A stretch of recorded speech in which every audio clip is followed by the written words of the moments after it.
Hi there. I'm Sean. I am the Dungeon Master for the upcoming campaigns, The White Queen and The Curse of Strahd.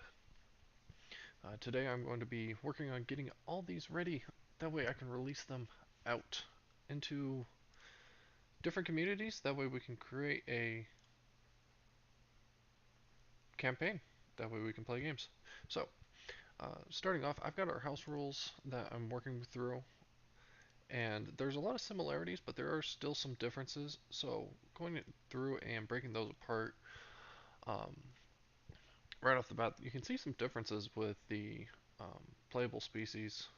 Notably, this one has a hyperlink, and that's because I have another document up here that specifies what the playable species are.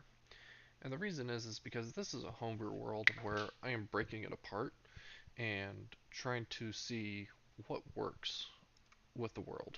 And so in different parts of the world, there's different kind of species, races, different different kinds of communities. And so it's really interesting how I've tried to break it up and see how things work together and just build the game around that. Um, and then for Curse of Strahd, we're looking at the base species that are found in either the player's handbook or the Elemental Evil player's companion. But that doesn't mean that the variants that are released later in other books can't be used. A great example is Fizban's treasure, hoard of. It's Fizban's. Uh, the Dragonborn in Player's Handbook, will admit, is not the greatest, but the Dragonborn in Fizban's, now that's great. Um, and so, if I have a player that is looking for a recommendation, I recommend using Fizban's over the Player's Handbook for the Dragonborn. Um, but that does mean that like the custom lineage and um, the UONT and stuff like that just isn't allowed. Classes are pretty straightforward. All Wizards of the Coast publish classes. Nothing unusual there. All subclasses that are from books that are published as of the first session will be allowed. This is so that if or when players join in later on, they aren't at a disadvantage, where or the existing players aren't at a disadvantage because uh, there's going to be more books released. That's just how a business works, is they keep releasing new content. And so if I say, hey, cutoff is this date, anything from this date and previous, you're allowed to use, then that's going to be more agreeable upon all the players because if there's a new subclass that comes out, everybody wants to play it, or it's super overpowered, well, it's not fair because then the new player gets to play it and not the existing players. So, there's the reason for that. Um, Now, starting level is different for each campaign. Um, I've ran Curse of Strahd before. It is best off starting at level 3, in my opinion. Um, even though, even with Death House being optional for me, I still ended up killing a few players. So, starting level 3, great place to start. It makes it good and challenging, and it's a lot of fun.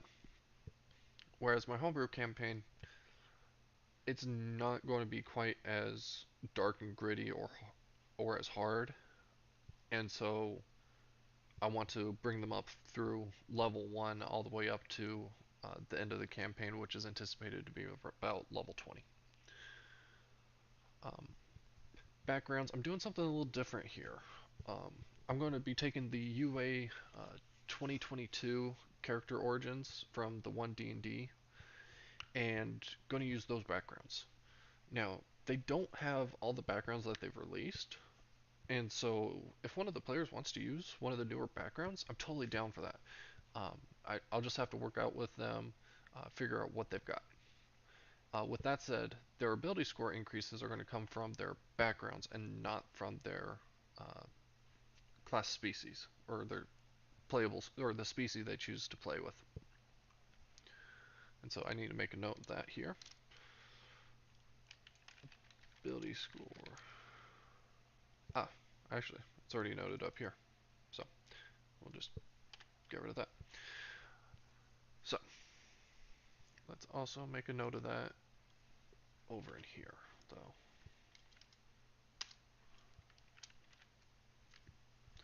Alright, here we go. So there's backgrounds. Starting equipment. I do starting equipment differently. So for Curse's Rod, level 3, going off of gold is a great way to go.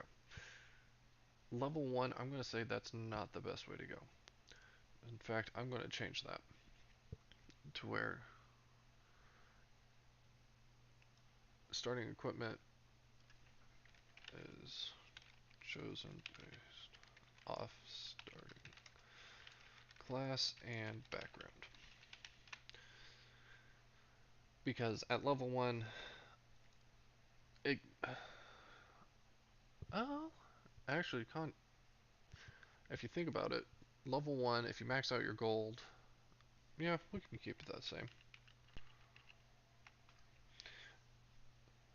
So right now, that means anybody who's starting out, they get their maximum of gold. So Barbarian, they'd get 80 gold to start with to buy their starting equipment, whatever that might be. And if they have gold left over, that means they get to hold on to that gold and carry it into the campaign. So we'll go with that. Spells and features. This is a pretty fun one. And actually, I think at this point we'll go ahead and switch over to just the one screen for now. This is pretty fun stuff. As new books are released, those spells and features will become available. Um, so that means when you level up and there's been a new book with new spells, you can choose those spells, or you can even, um, according to the rules, trade them out accordingly. And then ability scores. This is something new I've been doing, and I really like. And so we're going to see how well it works with the campaign. But what we're going to do is we're going to do 5 groups of 46. So you get 5 of your ability scores with rolling the dice. And then your 6th ability score will be the difference that makes the total sum equal to 75. And so that last ability could be anything from like an 18 to 2, just depending on how well you roll. But this also makes it so that everyone starts off pretty equal in balance, which I really like. So rolling naturals,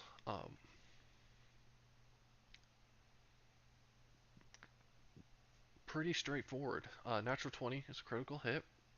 Roll the dice, and it's uh, plus your modifier. Roll twice the dice. Yep. Natural 1 misses. I don't do the critical fail fumble tables. Um, I like to describe it, but that's all it is words. It's not mechanics.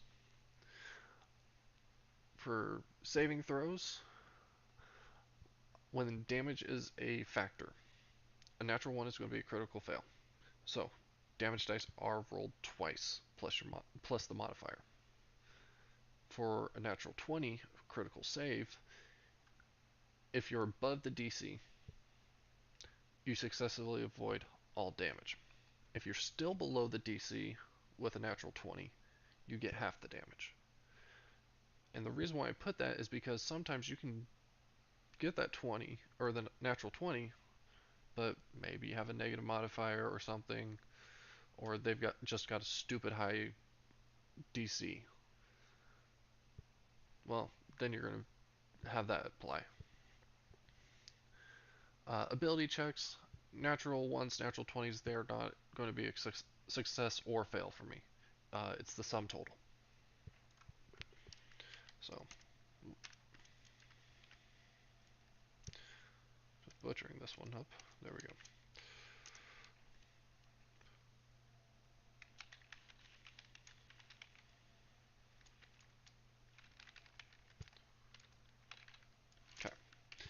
Natural 20. I'm taking this one out of the UA 2022 character creation rules as well, where um, rolling a natural 20 grants you inspiration.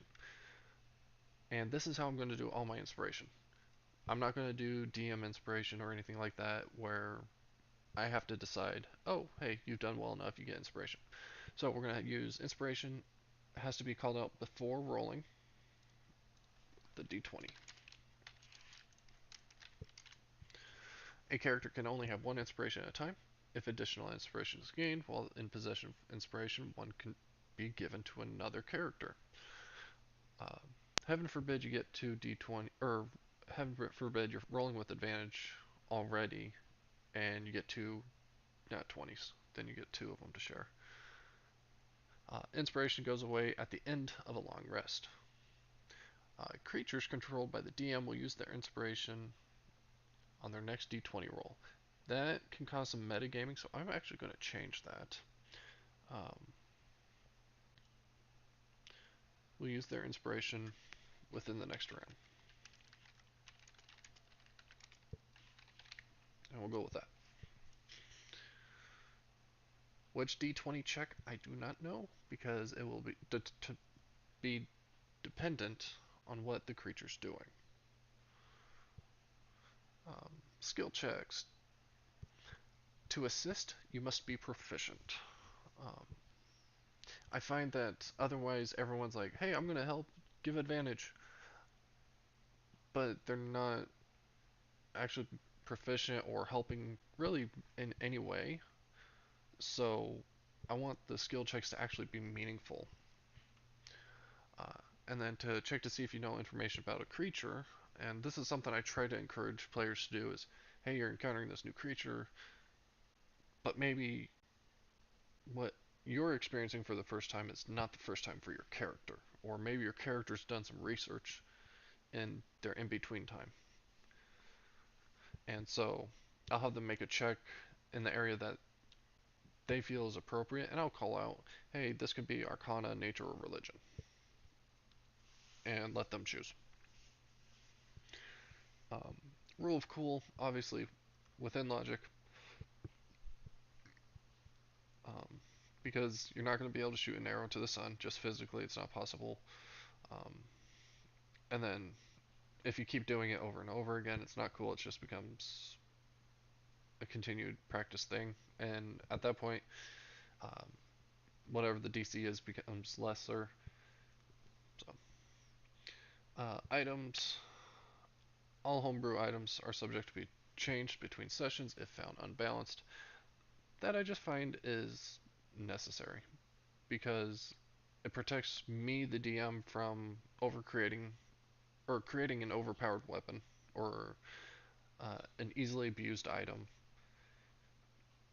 And then another caveat I have here is equipment that is just a plus one, plus two, plus three does not qualify as magical in terms of bypassing magical resistances. The reason I do this is because you can get different quality of weapons, and to me that's what the plus one, plus two, plus three is. And it's not just weapons, but armor as well. So, getting down into the fun stuff of combat. Initiative. I use Foundry Virtual Tabletop. I love it. I encourage anybody who asks, hey, what virtual tabletop should I use? I always encourage Foundry. And one of the nice things I like is that it has an option to where you can add your init or your dexterity score as a initiative tiebreaker. And so, like right here, you roll the die, you add your initiative modifier, you get a 16. Now, if you add in your ability score of 14, now your initiative is 16.14. This helps break up who goes first, and it also means that if a creature rolls a 16 and has an ability score higher or lower, it affects that. Now, if two people roll and have a tie still, then I'll go ahead and have them roll out. Or actually, it says I have them go by who goes first. And actually, I do like that one because then it just keeps us going. Surprise. Roll for initiative at disadvantage and treat it as a condition until the start of your turn in initiative. So, you're essentially stunned. Um, the only exception is I give you half your movement. Um, kind of like that knee-jerk response of something startling you is your delayed response of you can move away or run to it. It's that fight or flight response. Consumables. This is something I'm trying that's new. So a consumable, just to identify it, qualifies as a one and done item. So potions and spell scrolls, basically. Um, so you can equip one consumable to your belt so as to be used as a bonus action in combat.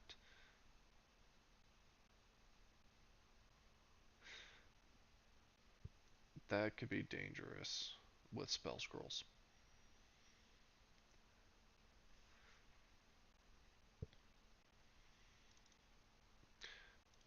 Um,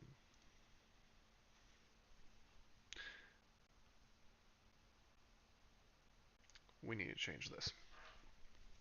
So let's see here.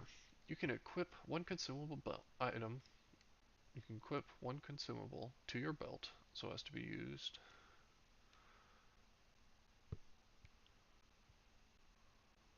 as a bonus action in combat. So as to be a potion and used accordingly for spell scrolls.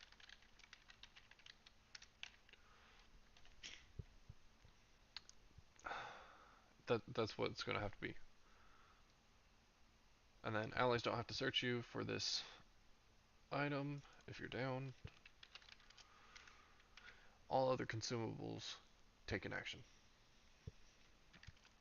as you have to recover. Yeah, let's just leave it at that.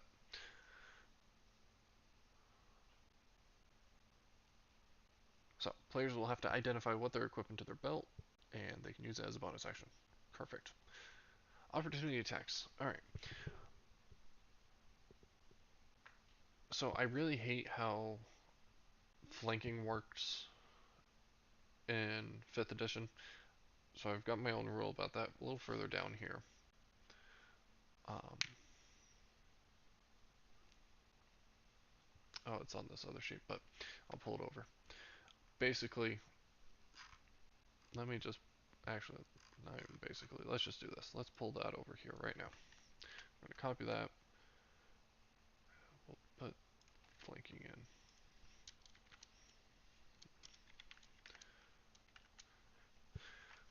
Flanking. Characters will get a +2 on attack rolls if flanking. And then I'll just add in images of flanking.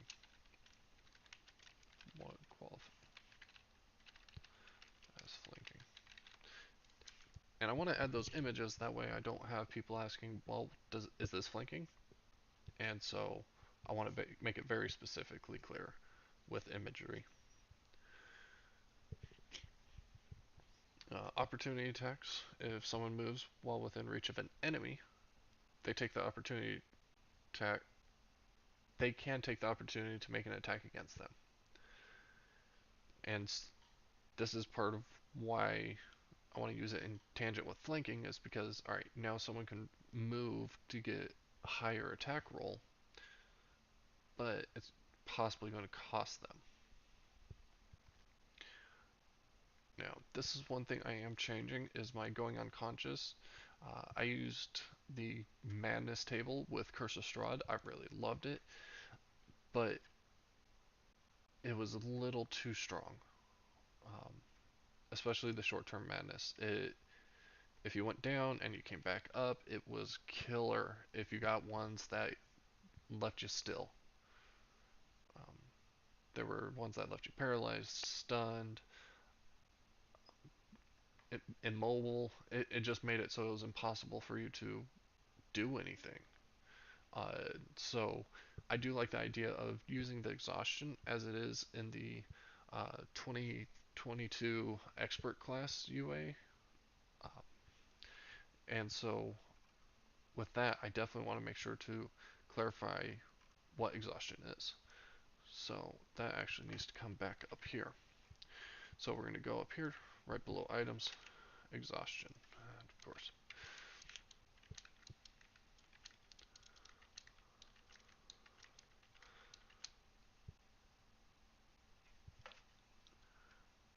So exhaustion, I'm going to make a little more difficult than what is normally stated. So we're going to use the expert class exhaustion rule, where you take a penalty of a -1 to all your d20 rolls. Just like you would if you had died and got brought back, then you've got a -4, 3, 2, 1 as you get long rests. However, with exhaustion, uh, I'm only giving it 5 levels instead of 10. And then exhaustion can only be removed with magical assistance. Um, that's what I'm going to be using in Chris Estrad. I don't think I'm going to use that in the Silkmore Kingdom campaign of the White Queen. And so, yeah, I'll have differences in campaigns, um, but it should be fine. So, going unconscious, going by the exhaustion, um, as stated above.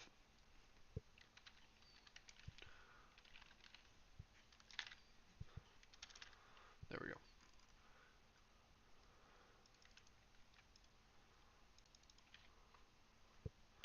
Alright, death saving throws. This is always interesting. So an ally helping someone who has fallen unconscious needs to be proficient in medicine to make a check. To assist. I should clarify that. To assist. And the reason why I do that is so that the it gives medicine a purpose, and you don't have someone who has no knowledge of medicine trying something stupid or trying something when really they don't know what the heck they're doing. So, the DC is going to vary depending on the amount of saving throws that have been made or failed. So, right off the bat, they're at 0 saves. Um, Someone comes in, does a medicine check, the DC is going to be a 10. Now, the more they fail, the higher the DC is going to be. On the flip side, the more they save, the lower the DC is going to be. And that does mean that it can vary between rounds, which is amazing. Um, Now, if the person assisting or doing a medicine check rolls a natural 20, obviously they're going to get their inspiration die, but they're also going to automatically stabilize the character at 0 hit points. If they are equal to or greater than the DC, it counts as a save.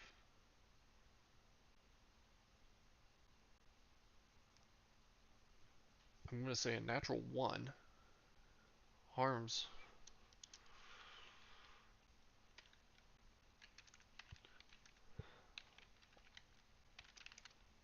the character and they fail 1 save.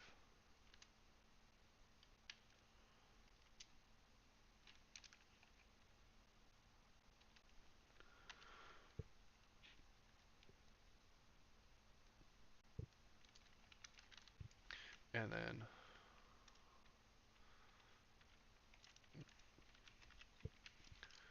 failed attempts, so anything that results in a 2 to a 9 in most cases will result in no effect on the character. Alright, DC for unconscious. For the unconscious will always be 10. So the character who's down, their DC is always 10.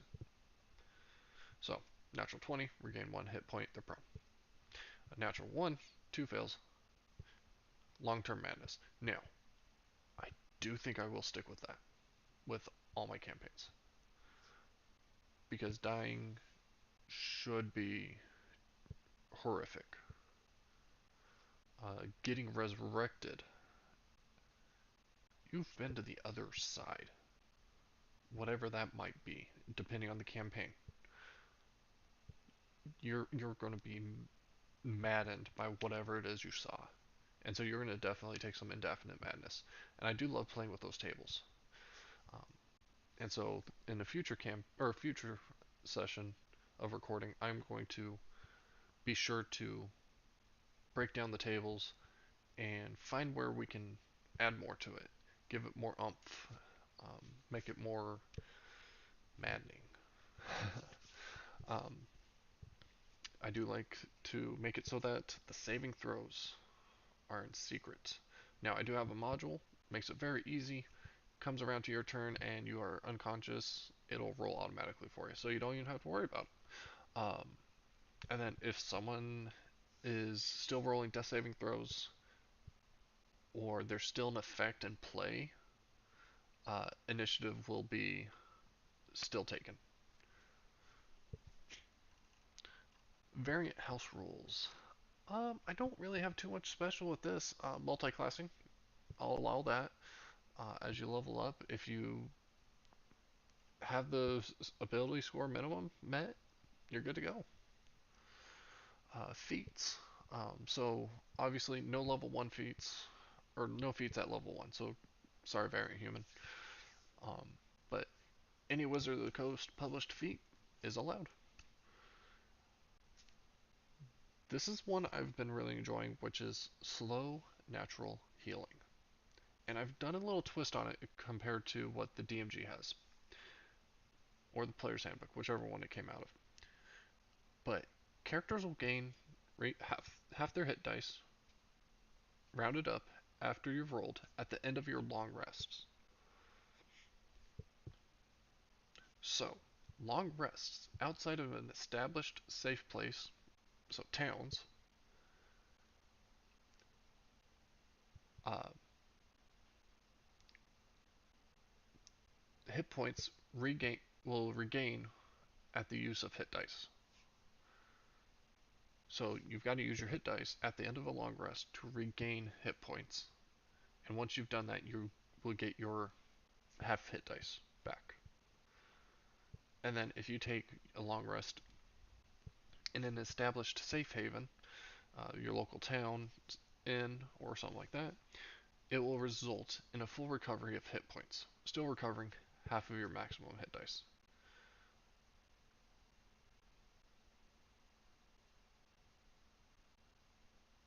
And so, rolling for hit points occurs before recovering the new hit dice. Alright, so we're gonna. That one doesn't apply there, but it does apply here. And we can just do this. Now, short rest. Why isn't there no mention of short rest? Because there's no change. Simple as that. Hitting cover. So if a target is behind cover, and the attack would have hit them had the cover not been there, uh, the thing is struck, unless its armor class is higher than what was rolled.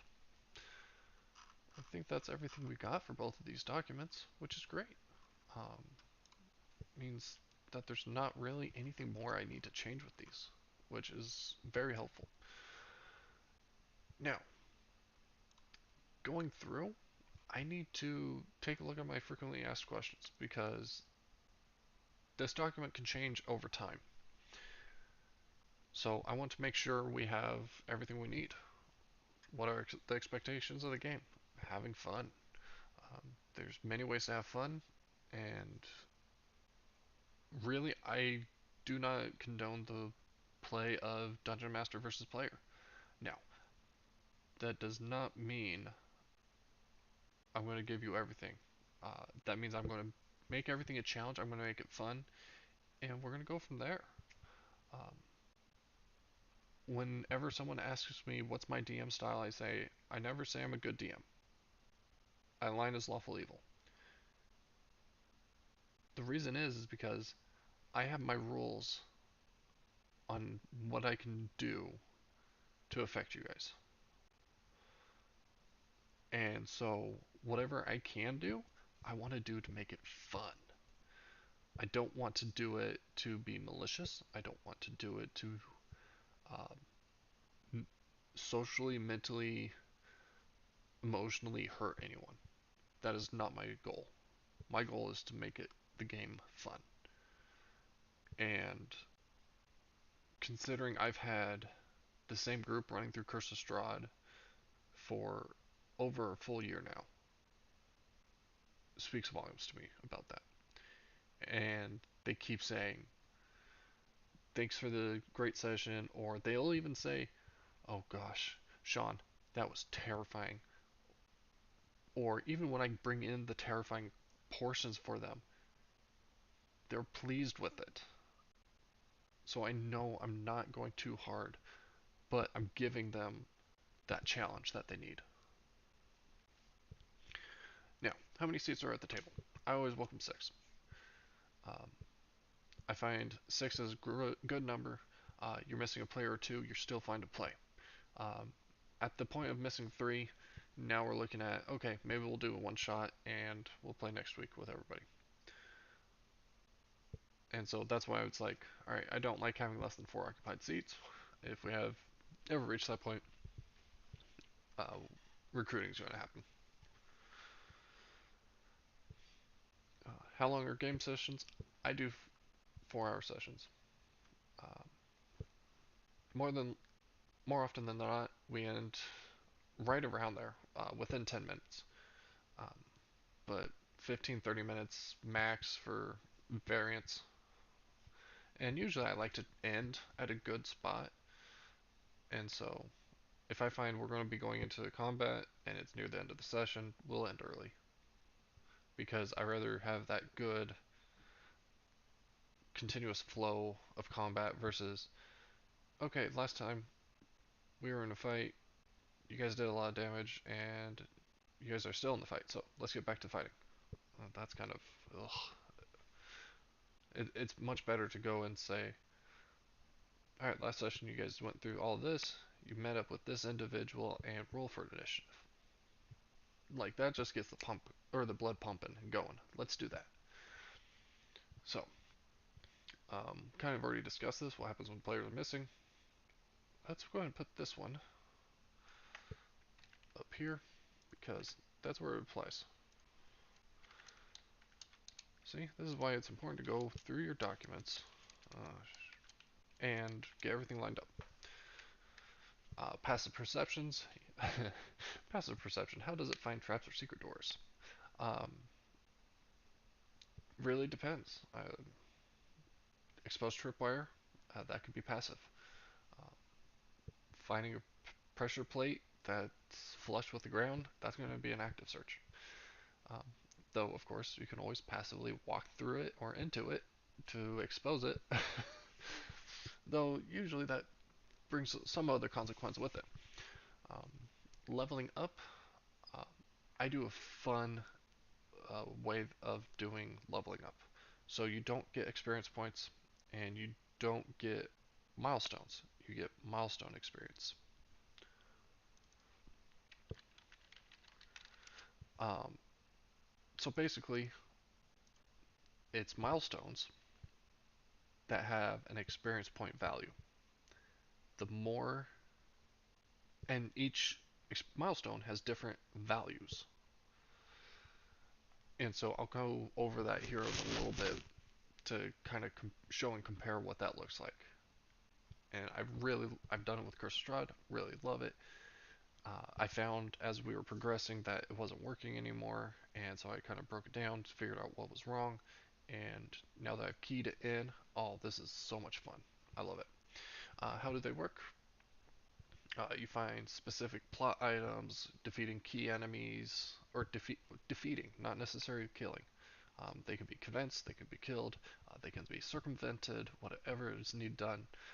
driving the story arc, exploration. There are so many ways to make uh, meet milestones, and so it encourages good, healthy play versus experience points encourages the mentality of kill everything, or milestones discourages going and doing backstories or exploring your own side quests. Milestone points doesn't do that. It encourages those. I love it so much. Uh, in-game character arguments, depending on how many people are involved. Um, I'd rather you guys persuade each other, the players persuade each other, and ask questions of each other to gain insight into what's going on. Now, are player characters allowed to keep secrets in game? Yes. Please, yes. Because this gives me, the DM, tools for quests and areas to make you blossom and groom that character into what you want them to be, or maybe even mold them into something completely different and give them their own shape. I love it. PvP, rolls against each other to cause harm in any form, financial, physical.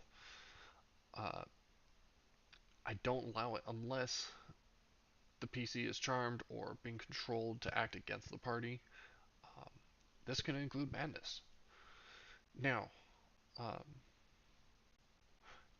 there is a difference between PvP and uh, a character just being in the wrong place. So if your wizard's casting a fireball and you've got your barbarian who's raging in the middle of combat, but everybody else is out of range, they're just a casualty at this point. It's not PvP where, hey, I'm fireballing just you. No, it's just a situational thing. Um, and then again, that bit about how our arguments settled between characters, persuade them. Just talk to them. Use your communication. I don't like using the dice to determine how characters would interact with other characters. You play it out. Now, if I find you guys are stuck on something and not getting anywhere, I've got some tools to get around that. Thanks, Matt Colville, for Orcs Attack. Now, how should uncomfortable situations be handled? Speak up. Um, if you don't speak up, nobody knows there's a problem. Nobody knows you're uncomfortable. Um, and so this is where, like session zero, these are things I want to cover. Like, hey guys, what are things that are open to discussion? Like, hey, there's some of these are gray, and if it gets bad, I'm gonna say we need to stop. Or a player's gonna say, hey, I need you to stop. I'm fine with having those. Now, straight off limits, for me, right off the bat, rape, pornographic acts, descriptions, no, absolutely no. They are not allowed. Um, Now, how's the game balanced out? I run very much sandbox style games. Curse of Strahd is very much. It has a linear path, but really it is a very open sandbox. You can bring them in at 3 different locations into the world and say, hey, you've got. You're in this area. I'm going to start you off with this information. What you do with that information is up to you. I don't care. So you might find that the players, um, well, I'm going to use the White Queen because we don't know what that's going to start like, because the players are going to affect the world like that. So are we going to be starting off in at one town? We're going to get a quest. I'm going to present their quest that they're kind of already going to have, which is going to bring them together, and it's expected that they'll go through and do the quest. Now, If they decide they're not going to do the quest, they're going to find it's a rather boring game because they're not doing the quest they agreed to do. Now, if they complete the quest and move on through the campaign and they say, you know what, we've never gone over to this place and explored this. Let's go do that. Great, let's go do it. However, what might be there might not be something that they can handle. It might be that there's an ancient vampire or a demi-lich. Who knows? Depends on where they choose to go. It might also be that they discover a friendly civilization. It really could be anything. Um, Now, just because I run a sandbox game does not mean I'm going to run a simulation game. If you want to run a simulation game, there's plenty of them out there. Bethesda does a great job of it. So, rules debate. I have no problem with someone voicing that they don't agree with a ruling. That's not an issue. If that's the case, let's please bring it up. Let's talk it out. Let's get the ruling figured out, squared away, and we'll go from there. The second thing, though, is once a ruling's been made, we're done. If we can't find an official ruling, let's come to something together and move on. And if we need to, we'll discuss it in between sessions. Um, there's going to be times where players will have individual and shared spotlights, as well as party spotlights. That's just how it works. Meta knowledge, I get that some people know the game really well. It's called being a dungeon master.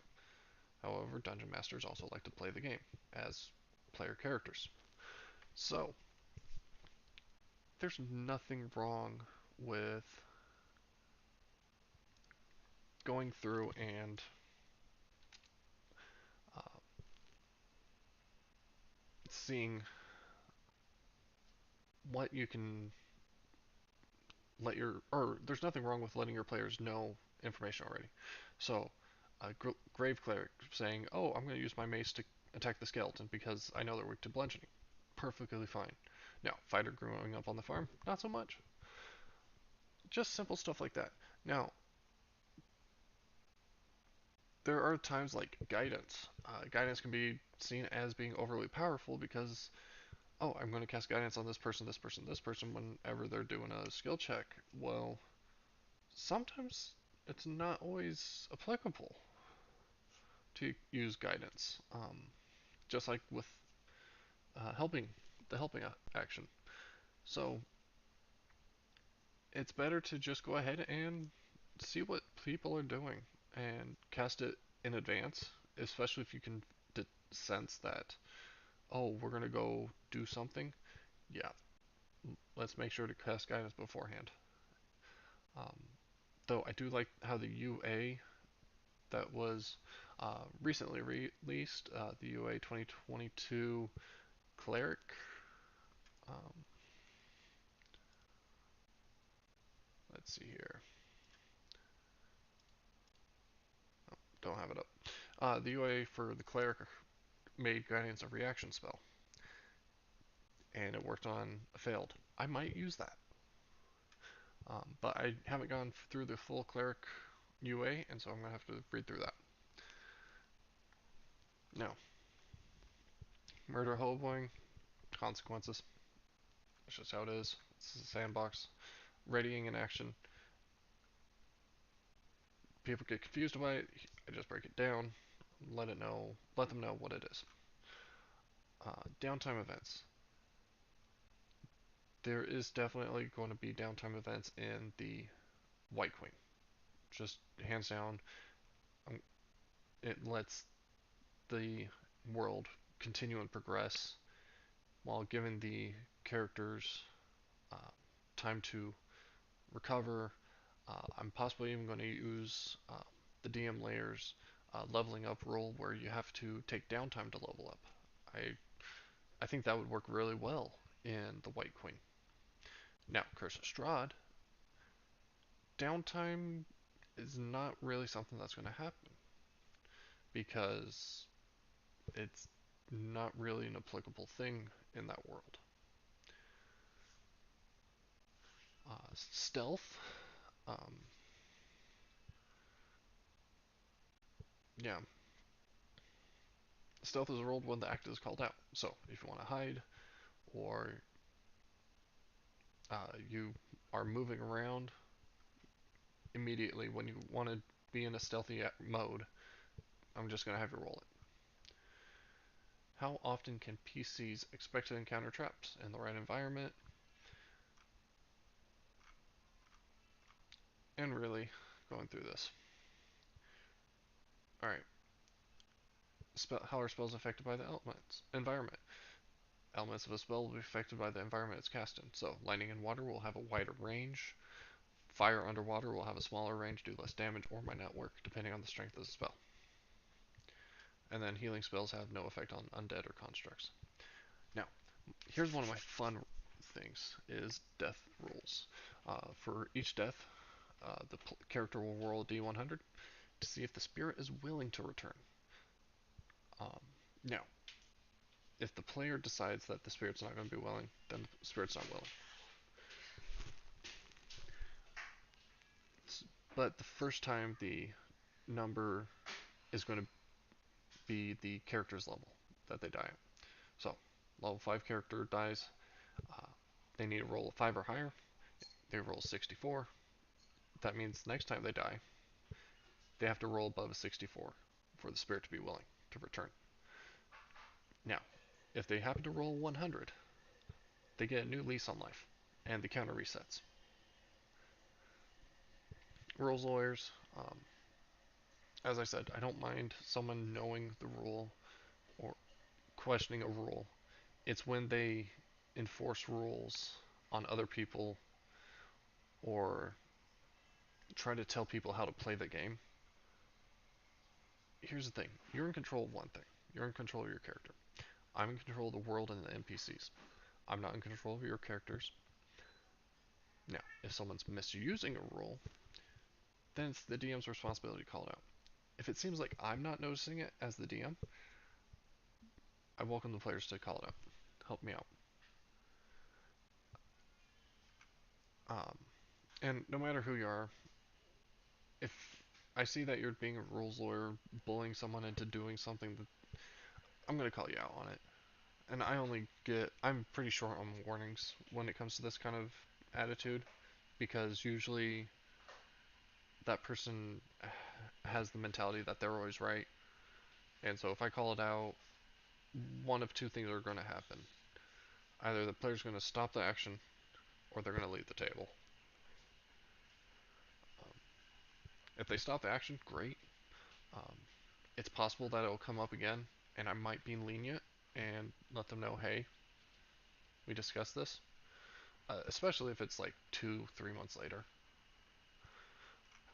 Now, I do something I like to do, and it's easily identifiable on my D&D servers, where if I have a new player join a game that's already been running, I put them on a probation, where for 3 to 4 game sessions, their attendance or their continued participation is dependent on how they play out with the group. If it's working great, it's no change really. I switch them from probation to player, and we're good. But if the group or I feel that it's not working out, either they're always constantly disruptive, or they're always late, or even no shows, then we're going to have a discussion of, are we letting them go, or is there going to be a plan of improvement set? More often than not, it's a let go. So now, if I have players that have a problem with other player, there needs to be a discussion. Who was the instigator? Who was causing the problem? What was the problem? And then we're going to break it down and go from there. Now, that doesn't mean that an existing player always trumps. If the existing player is the problem player, I might move them to probationary. And that can even happen if there's two existing players that have a problem with each other. And then at that point, I might move them both to probationary. It really depends on the situation. Now, there are some things that are red flags. If it happens, they're gone. So, sexual harassment, racism, any acts that attack a person physically, emotionally, um, in any capacity, they're gone. I I see it as, sure, I'm the creator of the world and I control those things, but I'm also the first line of defense for my players. Where if something's going wrong, I'm going to step in and take care of it. One of my favorite experiences with this was when I started describing a scene for one of my players. I didn't know it was going to trigger anything, but they started calling out, no, no, stop. Well, you're going to call it stop, I'm going to stop. We took a break. I talked to that player. They told me, hey, sorry, I was just really in the moment and this is scaring me just because I'm home alone. But this is awesome because it's Curse of Strahd, it's dark gothic horror. You're fine. You're good to go. On. They messed up and told me what they were afraid of, and I researched it in our downtime.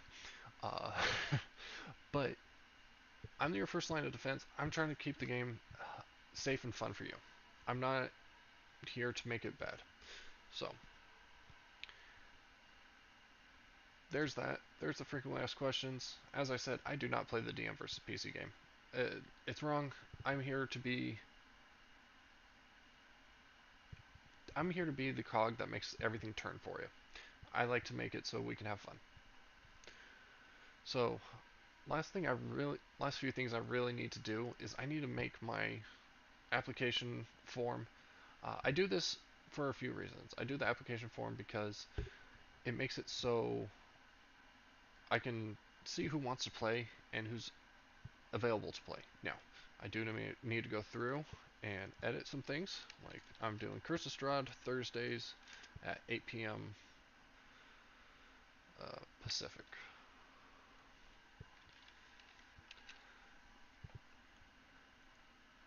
And I want to find out, like, what time would that be for you? Um, what age range applies? This is an eliminator. Um, just because how I run my games, I do not like to have minors in my games. It's just, it's a very questionable thing to have a minor playing, in my opinion, especially since I'm an adult. Uh, what pronouns are best used when talking to you? I have friends that go by they, them. So, but I also know that there are other pronouns out there. But because I do not know what all the pronouns are or what other people prefer to go by, I always make sure to leave an other option there.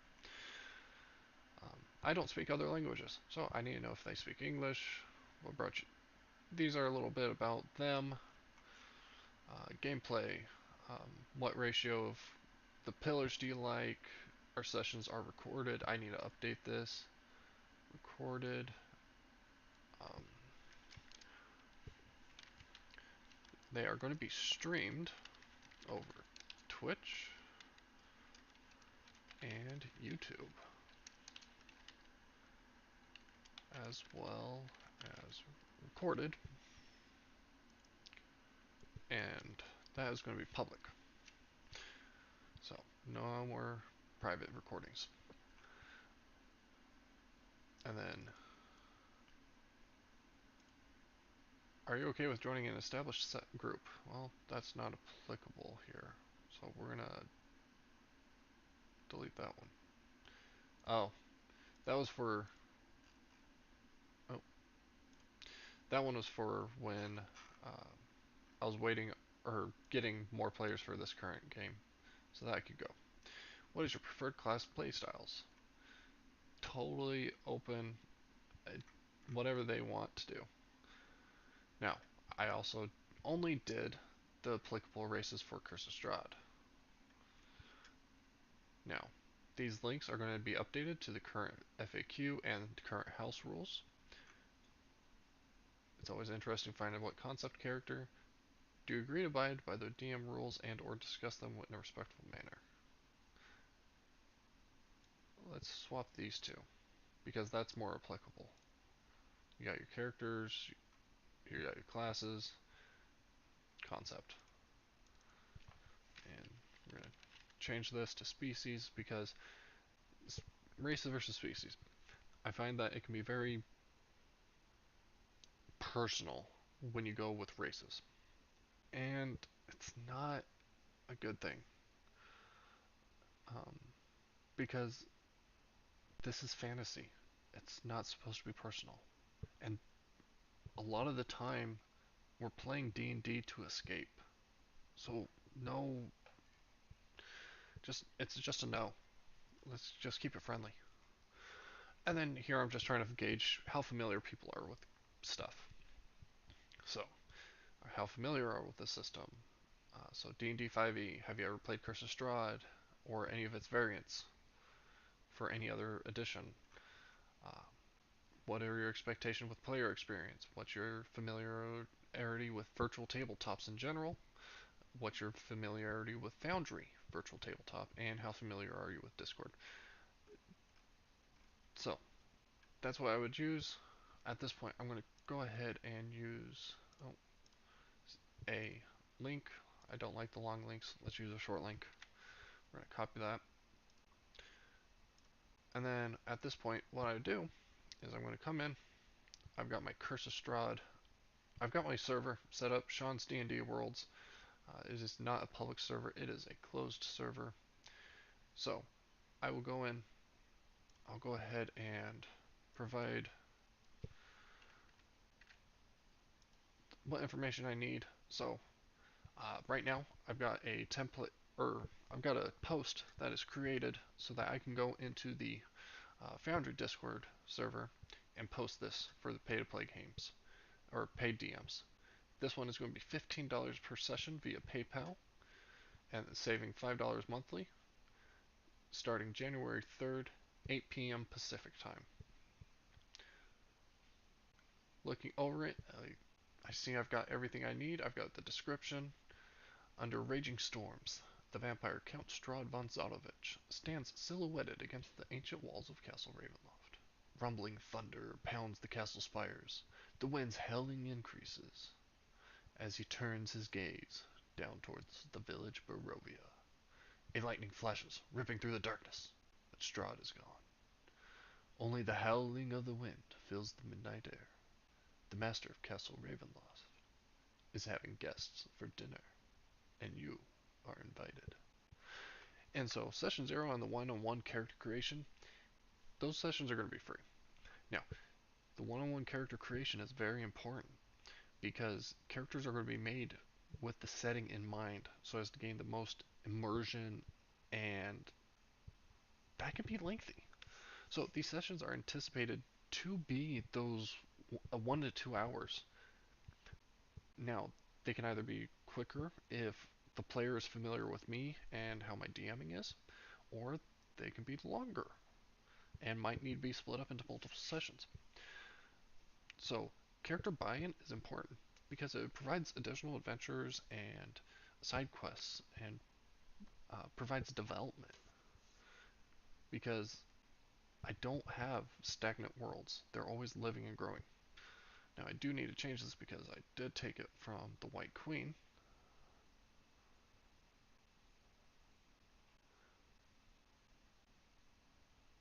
Alright, this character buy-in provides additional adventures for the party. Alongside party. As it is a living, growing world. As a result of building characters in this manner, um, it makes session 0 a lot quicker because a lot of the FAQ and the house rules will already be covered. Which also means that those discussions are quick and brief, but it also leaves us a chance to do like a mini one shot where the players can get familiar with their characters and how they work as a team. Because this will be the first time that they bring their characters to the table to discuss with each other. And so for Curse of Strahd, we're looking at levels 3 through 10. Now, the White Queen has a very similar little bit, but it's anticipated to go from levels 1 to 20. And that is a $30 session via PayPal, again, saving $5 monthly. With that, we are good to go. Actually, I need to copy this. Curse of Strahd. We're going to save that. We're going to head on over to the Foundry Discord server. GM paid. Let's go ahead and real quickly make sure we have the template correct. Well, let's post that and then compare our template. Title of the game. Description. How many slots are available? System used. D&D 5th edition. Style. I don't care for how they do style, but that's another thing. We are doing voice, and with that, I do record sessions, but I do it with the PNG art, like what I've got here in the bottom right corner. So I don't need video, but sometimes I'll go on video so I can interact with my players. And so the video is just for us. Now, they are streamed to Twitch and YouTube, just like this is, as well as recorded. Now, session duration for 4 hours is what I do, with a 5-minute break around the 2-hour mark, depending on where we're at in the game. Schedule, uh, there we go. Weekly, session 0 being the first week of the month of January, and then the price. They don't have that on here, which I think is silly. But I think that's their basic template for both free to play and paid campaigns. And then requirement, I'm using the Forge for Foundry.